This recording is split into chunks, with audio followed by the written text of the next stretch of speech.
Good morning, dear student. Myself Pradeep Sharma, your assistant teacher. Dear student, अभी तक जो हम चैप्टर पढ़ रहे थे वो पॉलिटिकल पार्टीज़ पढ़ रहे थे। पॉलिटिकल पार्टीज़ में हमने पॉलिटिकल पार्टीज़ की डेफिनेशन पढ़ा है, उसमें टाइप्स ऑफ पॉलिटिकल पार्टीज़ पढ़ा है, इन concern of the in a democracy. दूसरा तरीके से हमने क्या पढ़ा है कि जो उसमें एक सिंगल पार्टी सिस्टम है या डबल पार्टी से बाई पार्टी सिस्टम है या आपका मल्टी पार्टी सिस्टम है। फिर हमने फंक्शन ऑफ पॉलिटिकल पार्टीज़ पढ़ा था। इसके बाद में हमने आपका पढ़ा था नेशनल पार्टीज़ और जो रीजनल पार्टी, जो हमने इंडिया जैसी कंट्रीज़ के कंसर्न में हमने पढ़ा था। आज हम इस बात करें जो पॉलिटिकल पार्टीज़ हैं, इनके सामने कुछ चैलेंज भी हैं।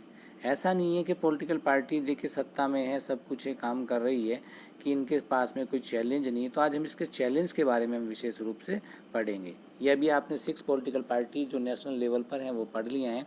और दूसरी चीज़ क्या है, इनका जो पार्टीज़ को नेशनल लेवल और रीजनल लेवल पर इलेक्शन कमीशन किस तरीके से इसको काटता है, वो सारा आप लोगों ने पढ़ा है। कि जैसे कि आपका है रीजनल पार्टीज़ बनने के लिए क्या होना चाहिए, उसका लेजिस्लेटिव जो इलेक्शंस है उसमें क्या आपका 6% वोट होना चाहिए और एटलीस्ट 2 सीट उसको विन करनी चाहिए। ये एमएलएस के इलेक्शन के बारे में बात कर रहे हैं। दूसरा क्या होता है, लोकसभा का इलेक्शन होता है। लोकसभा के इलेक्शन में क्या है आपका जो कम से कम वो नियर अबाउट 4 स्टेट्स में पार्टिसिपेट करना चाहिए इलेक्शन में और 4 सीट्स विन करना चाहिए और 6% वोट टोटल वोट का उसको चाहिए। तो ये चीज़ें हमने इसमें पढ़ी थी। अब हम बात करते हैं इसके बाद में स्टेट पार्टीज़ हमने बता दिया, रीजनल पार्टीज़ हैं। ये मैप के बारे में हम आपको बता रहे थे कि ये जो आपका पॉलिटिकल मैप है इसको ज़रूर आप देख लेंगे कि कोई ना कोई रीजनल पार्टीज़ किसी न किसी स्टेट में प्रभावी है। ऐसा नहीं है कि नेशनल पॉलिटिकल पार्टीज ही हर स्टेट में प्रभावी हैं। जैसे अगर उत्तर प्रदेश की बात करें तो यहाँ पे कुछ रीजनल पॉलिटिकल पार्टीज हैं, जैसे समाजवादी पार्टी है जिसे सपा के नाम से शॉर्ट फॉर्म में बोलते हैं।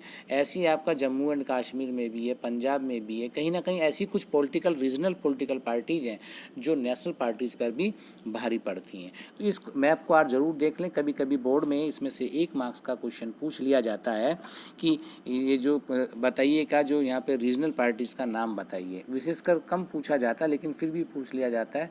तो आज हम बात करेंगे challenge to the political parties. इन पॉलिटिकल पार्टीज़ के सामने चैलेंज क्या है। आज के जो डेमोक्रेटिक कंट्री है उसमें पॉलिटिकल पार्टीज़ किस तरीके से आज भी चैलेंज फेस कर रही हैं वो हमें आपको बताना है। तो इसको आप ज़रूर बिल्कुल नोट करेंगे, challenge to the political parties. इसमें मैं आपको बता देता हूँ, इसमें 4 to 5 पॉइंट्स मैं आपको बताऊँगा। 4 to 5 पॉइंट्स मैं आपको बताऊँगा। That is very necessary to be remember. वो आपको याद करना बहुत ज़रूरी है। अगर आप इसके हेडिंग लिखते हैं और उसके बारे में कुछ लिखते हैं तो मार्क्स आपको पूरे मिलते हैं। 5 मार्क्स में क्वेश्चन आता है और that is very very important topic for this chapter as per the board. तो आप इसको थोड़ा ध्यान से देखेंगे। तो सबसे पहले बात करेंगे challenge to the political parties के बारे में हम पढ़ेंगे। We have seen how crucial political parties are for the working democracy. आपको मालूम है पॉलिटिकल पार्टीज़ एक डेमोक्रेटिक कंट्री में किस प्रकार से काम करती है। Since parties are not most visible face of the democracy, it is natural that people blame parties for what ever be wrong with the working of democracy. अब देखिएगा, आप जानते हैं कि किसी नेशन का या किसी भी कंट्रीज़ का पॉलिटिकल पार्टीज क्या होता है, एक विजिबल फेस होता है डेमोक्रेसी में, दिखाई देने वाला फेस होता है। अगर आप समझते हैं कि कुछ भी रॉन्ग होता है, इनजस्टिस होता है वहाँ की पॉपुलेशन के साथ में, तो हम किसको ब्लेम देते हैं, मोस्टली ब्लेम देते हैं पॉलिटिकल पार्टीज़ को कि इस पॉलिटिकल पार्टीज ने ये काम नहीं किया या इसने गलत किया है, किसी ने सरकारी नौकरियाँ कम कर दिया, किसी ने अनएम्प्लॉयमेंट ज़्यादा फैला दिया, किसी ने महंगाई ज़्यादा ला दी है। तो ये सारी चीज़ें इसमें आपको बताई गई हैं। ऑल ओवर द वर्ल्ड की बात कर रहे हैं। People express strong dissatisfaction with the failure of the political parties perform their function well.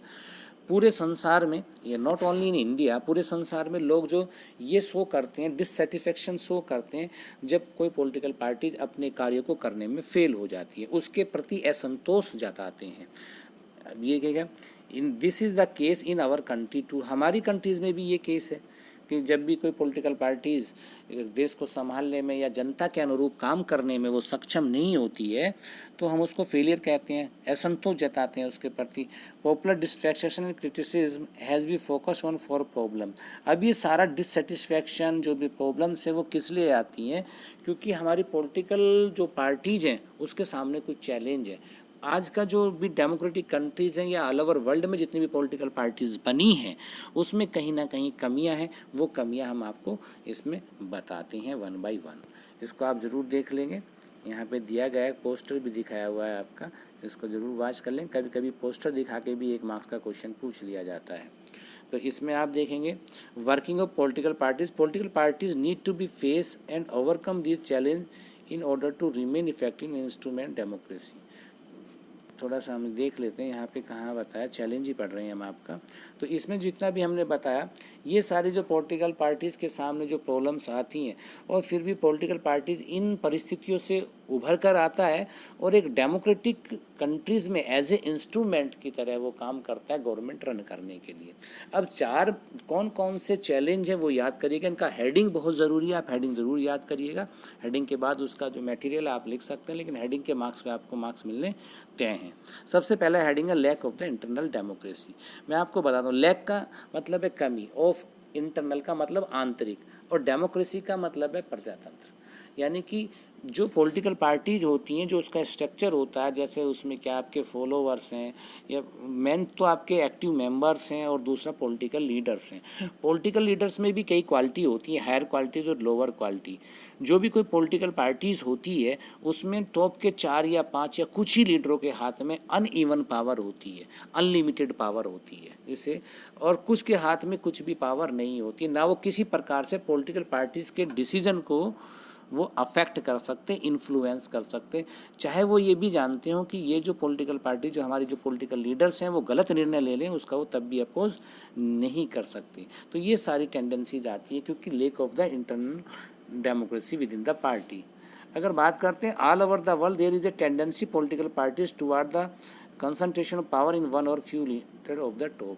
मैंने अभी कहा था कि पूरे वर्ल्ड की पॉलिटिकल पार्टीज़ में लगभग ये टेंडेंसी आपको मिलेगी कि जो पॉलिटिकल पार्टीज़ की जो पावर है, मैक्सिमम पावर है, वो किस में कंसंट्रेटेड है, वो टॉप लीडर्स में है। Do not keep membership registers, वो क्या है, मेंबर कोई रजिस्टर्स नहीं रखते हैं। Do not hold organisation meeting, वो कोई ऑर्गेनाइजेशन मीटिंग भी नहीं रखते। जो टॉप लीडर्स हैं, जो भी डिसीजन लेना हो उन्हें अपना आप ले लेते हैं। ऐसा नहीं कि सभी लीडर्स को बुलाया और उनसे पूछा, नहीं पूछते। And do not conduct internal election regularly, और वो बीच बीच में ये भी नहीं, कोई इलेक्शन नहीं करते हैं पार्टी के बीच में कि ये लीडर उभर कर आ रहा है, ये अच्छा काम कर रहा है पार्टी के लिए तो इसको प्रमोट कर दिया जाए। तो ये जो सारी जो कंडीशंस हैं ये सब पॉलिटिकल पार्टीज़ में आपको देखने के मिलेगी। ये चैलेंज है आज की डेट में एक डेमोक्रेटिक कंट्रीज़ के लिए पॉलिटिकल पार्टीज़ बनने का। और दूसरी चीज़, जो नॉर्मल लीडर्स हैं जो पार्टी के, उनको कोई इन्फॉर्मेशन ही नहीं होती कि टॉप लीडर्स क्या निर्णय लेने वाले हैं, उनको तो बस आदेश दिया जाता है। तो ये इन्फ्लुएंस भी नहीं करते, ये हमने आपको बताया था कि वो किसी भी उसको इन्फ्लुएंस नहीं करते हैं। ये आप देख सकते हैं डिसीजन को, जो भी रिजल्ट लेते हैं, leaders assume greater power of make decision.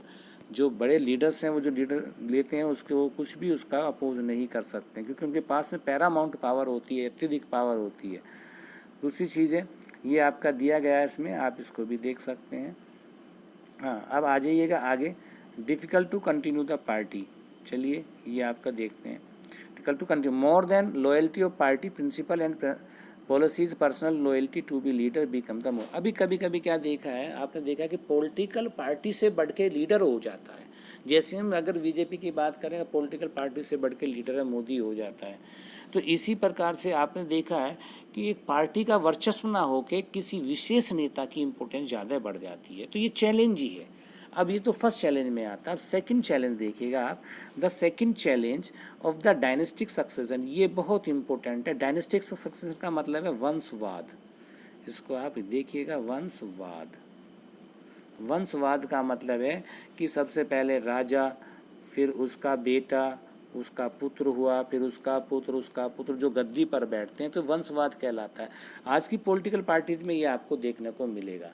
अगर हम सबसे जो पुरानी इंडिया की जो पॉलिटिकल पार्टीज़ हैं उसमें से एक को लें, कौन सा, कांग्रेस को लेते हैं। अगर कांग्रेस में देखिएगा, पहले जवाहरलाल नेहरू, फिर इंदिरा गांधी, फिर राजीव गांधी, ऐसो ऑन कंटिन्यूसली है। ऐसी प्रकार से सपा की लीजिएगा, मुलायम सिंह और ये, और जबकि आपको पता है अखिलेश यादव इतना योग्य नहीं था कि वो मुख्यमंत्री की सीट पर डायरेक्ट वे बैठ जाए। मुलायम सिंह जी ने बैठा दिया। तो ये क्या वंशवाद चला आ रहा है, यानी कि जो पार्टीज़ की जो सत्ता है, since the most political parties don't practice open and transparent procedure, कोई भी पॉलिटिकल पार्टी एकदम पारदर्शिता से लोगों का चयन नहीं करती कि इस पोस्ट के लिए सही व्यक्ति है, ठीक है। उनमें से क्या होते हैं, जो ऑर्डनरी वर्कर्स है rise to be top in party, जो ऑर्डनरी वर्कर्स हैं, जो पॉलिटिकल कार्यकर्ता हैं, वो कभी भी ऊपर नहीं आ करते हैं, क्योंकि उनमें से बहुत सारे जो लीडर्स जो हैं उनके जो अनफेयर करते हैं, कैसे कि जो भी फेवरेबल पोस्ट होती हैं वो किसको देते हैं, मोस्टली क्या है, वो अपने फैमिली के मेम्बर्स को दे देते हैं।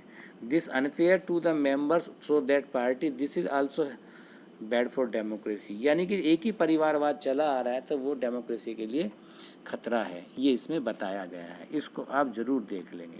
तो ये टेंडेंसी है आज की प्रेजेंट लोगों की। अब इसका थर्ड आपका देखिएगा, बहुत महत्वपूर्ण है, इसको money and muscular power, third challenge है। पॉलिटिकल पार्टीज़ में क्या है, पॉलिटिकल पार्टी जो मनी एंड मस्कुलर पावर को यूज़ करती हैं, इलेक्शन के टाइम में आपने देखा होगा, स्पेशली ड्यूरिंग द इलेक्शन इसमें दिया है, parties are focused only the winning election को फोकस करती हैं, वो चाहे कैसे भी हो, पैसे से आए चाहे ताकत से आए। तो ये they tend to be nominee, वो ऐसे नॉमिनी को करते हैं जिसके पास में पैसा भी हो और पावर भी हो, ताकि वो ज़्यादा से ज़्यादा सपोर्ट कर सकें। दूसरी चीज़, रिच लोग हैं और कंपनीज़ के जो बड़े बड़े कंपनीज़ के मालिक हैं, पॉलिटिकल पार्टीज़ को सपोर्ट करते हैं, फंड मुहैया कराते हैं, और जब किसी पॉलिटिकल पार्टीज़ के लिए पैसा देते हैं तो जो पैसा देगा उसका प्रभाव तो पॉलिटिकल पार्टीज़ में रहेगा, तो पॉलिटिकल लीडर्स उनके प्रभाव से प्रभावित होते हैं, और उन जो डिसीजन लेते हैं जनता के हक में ना लेकर के वो उन जो रिच लोग हैं या जो आपके कंपनी के मालिक हैं उनके चक्कर में लेते हैं। तो सही डेमोक्रेसी का वहाँ पे मीनिंग वो दे नहीं पा सकते हैं। तो ये ऑल ओवर वर्ल्ड की बात है, नॉट ओनली इन इंडिया। ये रोल बढ़ रहा है रिच लोगों का आज की डेट में और बिग कंपनीज़ का। अब आता है फोर्थ चैलेंज, आप देखिएगा, सबसे मीनिंगफुल चॉइस। आज के वोटर्स के साथ में कोई चॉइस ही नहीं है, मीनिंगफुल चॉइस है।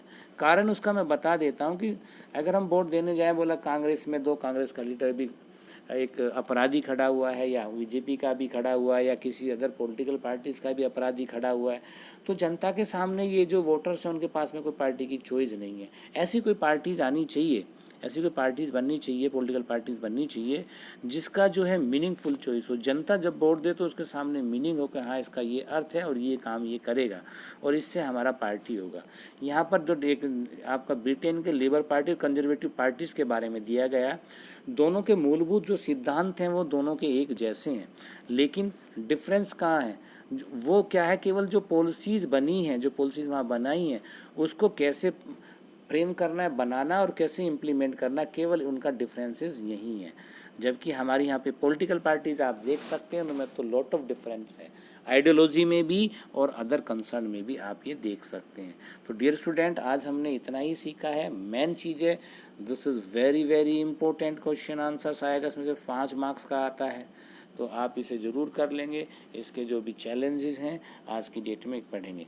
नेक्स्ट में हम पढ़ेंगे आपसे इसका रिफॉर्म्स कैसे, इसको सुधारा कैसे जा सकता है, जो पॉलिटिकल पार्टीज़ के सामने जो चैलेंज है, जो भी उसमें प्रॉब्लम्स है, उसको कैसे सुधारा जाएगा, इसके बारे में हम पढ़ेंगे। Thank you, have a nice day.